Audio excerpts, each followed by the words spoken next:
Friends, whenever we talk about movies, there are always some stories that don't just entertain us, but leave a deep mark on our hearts and minds.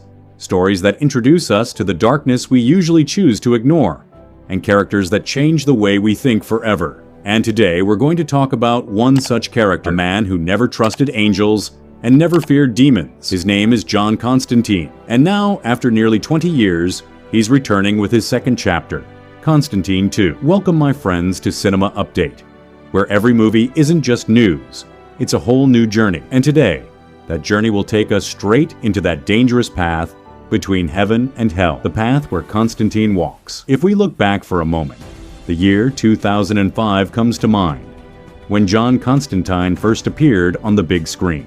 Back then, no one could have imagined that this film would go on to become a cult classic in the years to come.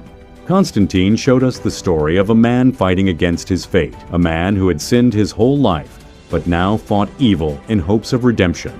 The character of Constantine was brought to life by Keanu Reeves, and let's be honest, he gave this role such depth that it still lives in people's hearts.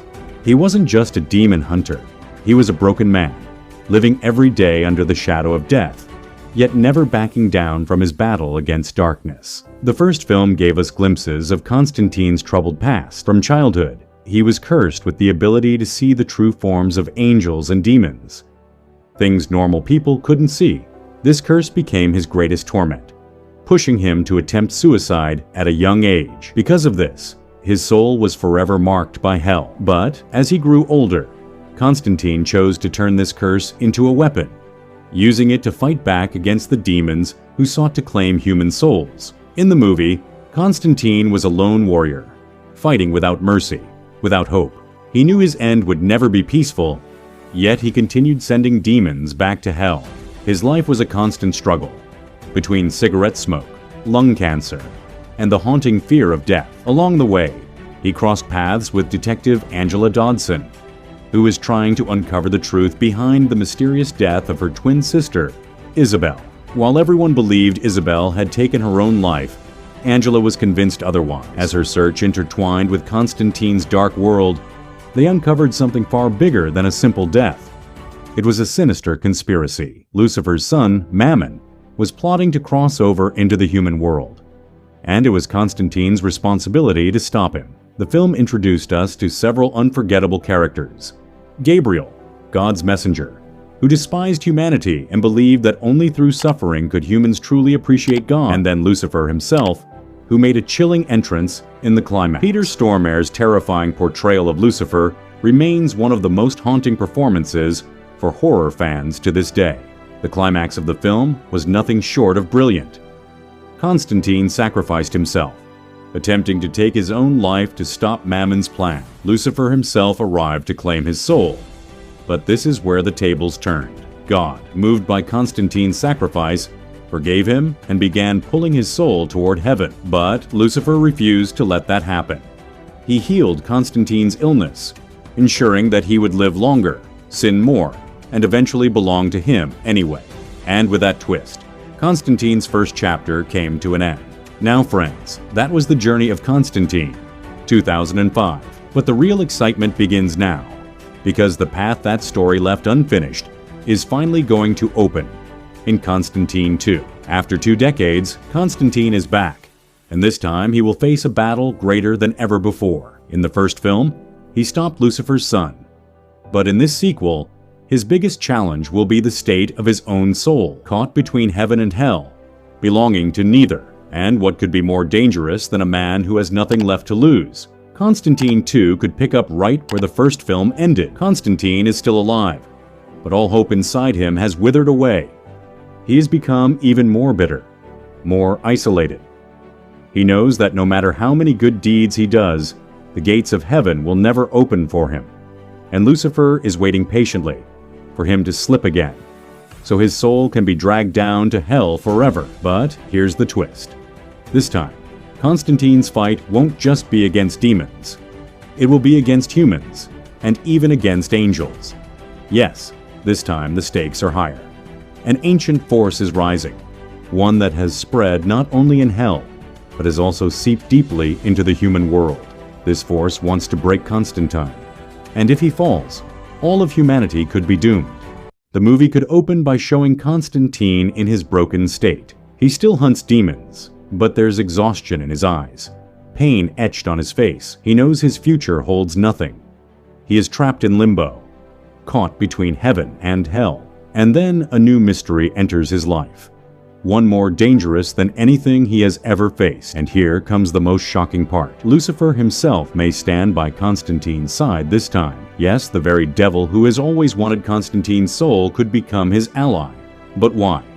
Is there a force powerful enough to threaten even Lucifer? Could Constantine and Lucifer actually join forces out of necessity to stop it? These are the questions that make Constantine 2 such a unique and thrilling story. Just imagine how intense it would be to see Constantine and Lucifer fighting side by side, two beings who never trust each other, yet both aware that neither can win this battle alone. And maybe that's the true beauty of Constantine 2. The uneasy alliance of good and evil, forged only to protect humanity. From here, the tone of the movie becomes even darker. Not just demons, but corrupt human forces will emerge as villains. People who have struck deals with hell for immortality.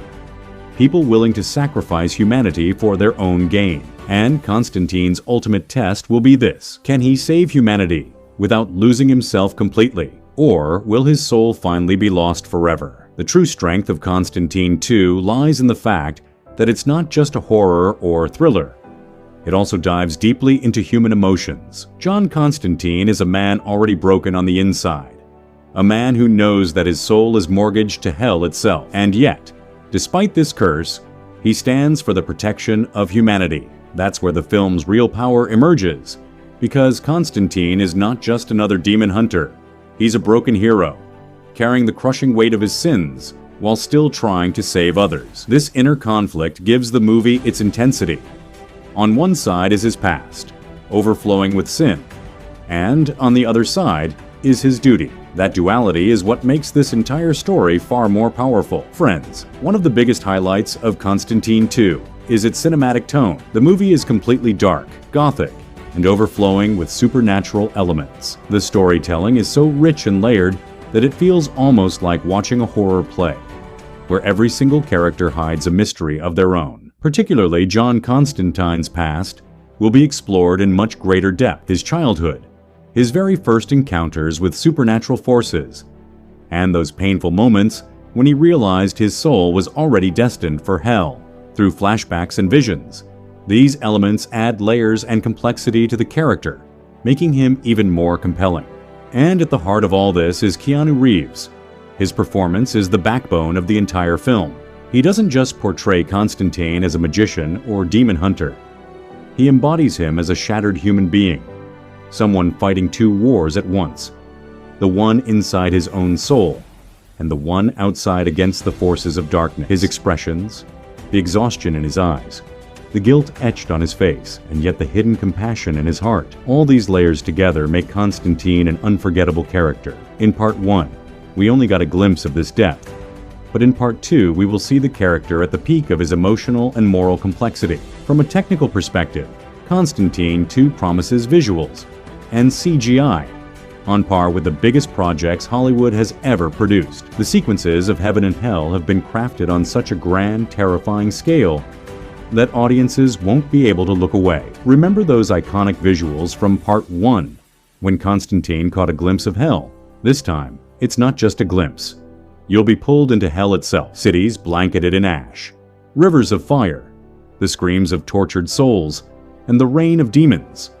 All of it will come alive in front of your eyes, creating a cinematic experience that fans will never forget. But Constantine 2 goes beyond horror and action. It is also steeped in spirituality and philosophy. It raises questions that are as haunting as its visuals. What is the true meaning of sin and redemption? Can a soul weighed down by guilt and mistakes ever be saved? Is damnation permanent?